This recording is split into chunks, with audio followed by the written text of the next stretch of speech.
Rising of the Shield Hero Season 1 was fun, I can't deny that. Sometimes it was an incredibly satisfying watch, and I can see why it's been an enduring name amongst other isekai staples. But boy, oh boy, does it have some problems. That overall drop it lower on my ranks of shows in this genre.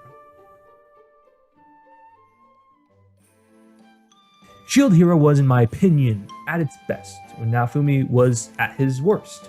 Metaphorically, narratively, a person who literally cannot fight any monsters, only block, and had to make use of a variety of weak and obscure skills and tactics to overcome the odds. A man who has to make friends and cut deals to survive, even if they may not be morally correct.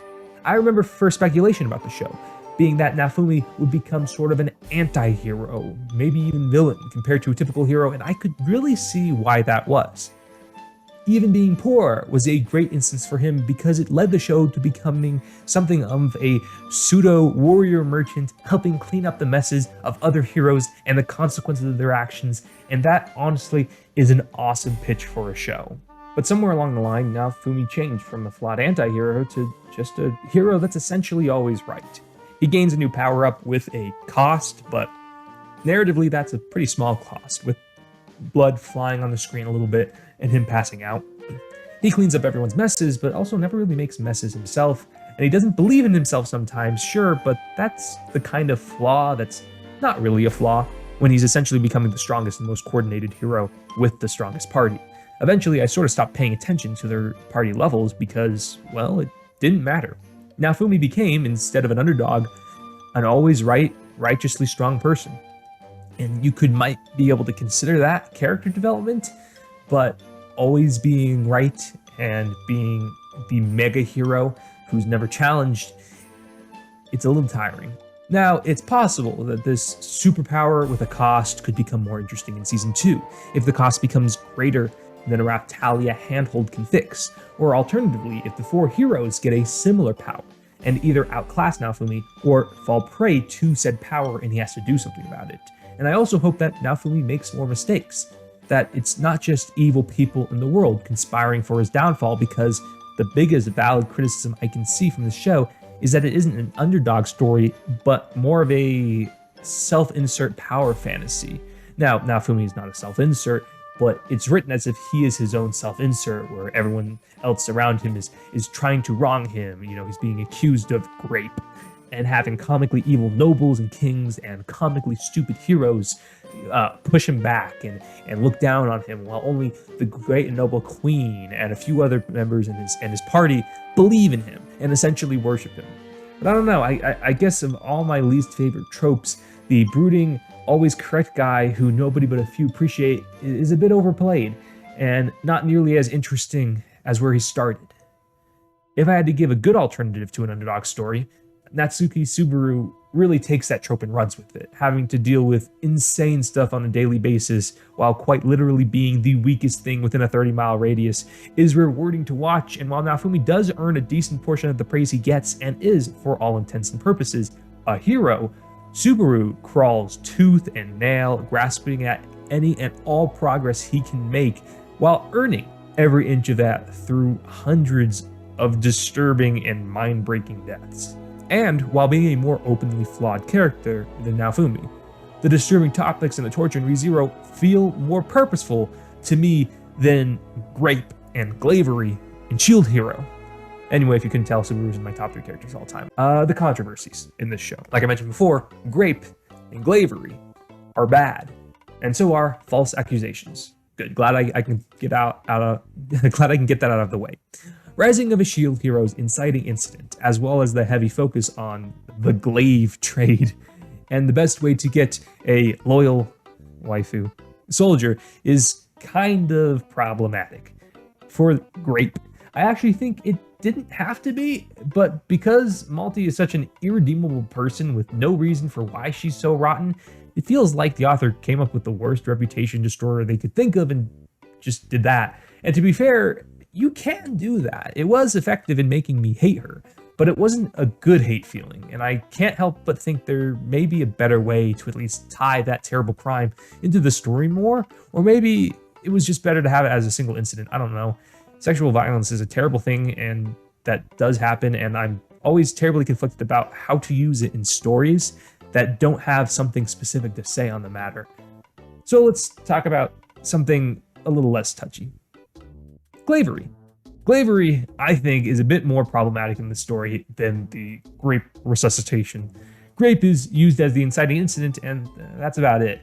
Sure, it could be considered bad taste, but it doesn't really it doesn't really reoccur, except in the sense that the shield hero is ostracized from society because of it. Glavery, on the other hand, oh boy, maybe it would be less bad if the glaive crest they put on all the glaives was, depicted as less of a terrible thing. I actually did sort of like the terribleness of it at the beginning. Naofumi being a bad person, needing somebody to fight for him and thinking he couldn't trust anyone. So using that glaive crest to force Raphtalia to fight, or at the very least force her to make decisions when she's paralyzed by fear, makes sense. As terrible as it is, as morally bankrupt as it is narratively justifiable. But then, when given the option to remove the crest, and also by having the crest forcibly removed from her by the princess and the spear guy, having that removal of the crest be seen as a bad thing by Raphtalia, Now, story-wise, it does make sense from Naofumi's point of view. In his twisted psyche, he thought by removing that crest, Raphtalia would leave him, and he'd be alone again, ostracized in a foreign world without anyone to fight for and without anyone to care for. And the fact that she still cares for him is really nice, and made an opportunity for him to grow as a person, from an anti-hero to a hero. But then, she goes back and gets another crest, not like a tattoo, not a symbol, but a literal second glavery crest, a symbol of his faith in her. Of course, Naofumi doesn't really object much, but that's some twisted storytelling in my opinion. The lack of the crest should be his faith in her. The fact that he's moved beyond needing something to bound friends to him. And that crest isn't even Naofumi's symbol. It's the creepy glaver guy. If you want a crest, get a tattoo of a shield or something. And she's not the only one to do this. Philo, essentially a bird person, does it. And I don't believe it's ever rectified. And Rashia, a human who joins the party late in season 1, at the beginning, the first episode of season 2, gets that crest to the emphatic happiness of Naofumi. They use that terminology, glaive, quite a lot, at least in the sub.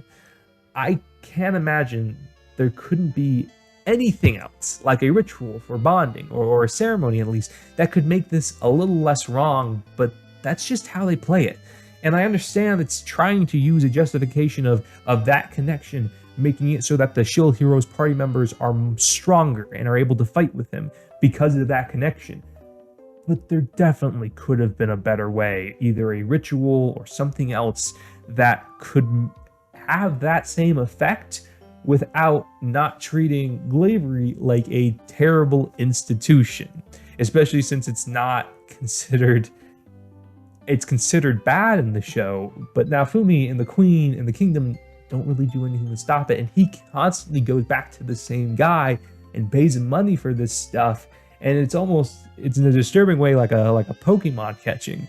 You go there for a new creature, and it's almost like once people realize this, they'll all go to the glavery guy to try to get more of these good party members.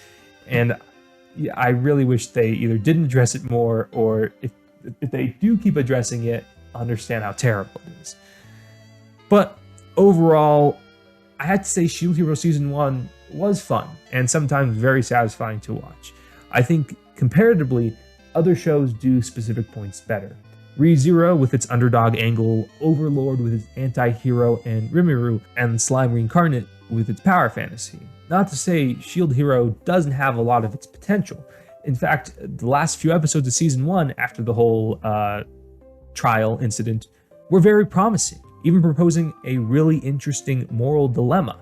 And the world of Shield Hero is much more video gamey than some of the other isekais I've seen, and it is legitimately interesting at times, especially the interactions with the different townsfolk in different places and the different worlds and the different monsters, even if their CGI isn't up to snuff sometimes. But unfortunately, not yet having watched more than one episode of Season 2, Thanks, Crunchyroll. I'll have to wait and see if they can pull off that kind of narrative swing without stumbling into old habits. And honestly, I would love to see more development from other heroes in the show and prove that this show doesn't just have to have an undying love for Naofumi. Show me that he can make mistakes and that others can learn from theirs. If Shield Hero does that, then I don't think it'll need to worry too much story-wise, as long as they ease off the grape and glavery. Thanks for watching, everyone. Unfortunately, with Crunchyroll eliminating simulcasting supported by ads, which does not necessarily mean they won't come out eventually, but I'll be out of the loop, essentially, for quite a while, as I contemplate getting a subscription and justifying it to Stella. However, that does not mean I will be out of reviews. I have a backlog of things I've been meaning to watch for a long time, and I'm excited to get started with what some may consider one of the best comedies of the genre, which I am about to butcher, Nichijou, My Ordinary Life.